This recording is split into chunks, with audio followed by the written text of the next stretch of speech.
In order to create our project, I'm going to open the terminal. And if you are using Windows, you need to open CMD or command prompt and do the same. So open the terminal. And first of all, I'm going to navigate to desktop. And then I'm going to create our project. So I'm going to type Ionic start. And then I can continue with other commands like typing the project name and the type of project. But if I just type Ionic start and hit enter, it's going to start asking me what type of project you want, what is the name of the project. So it's pretty simple.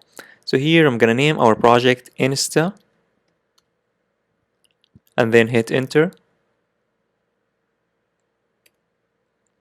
And then it's going to ask you what starter would you like to use.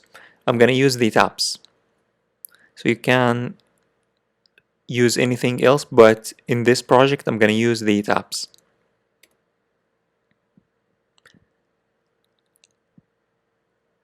And then it's going to take some time to download stuff and folders and create our project.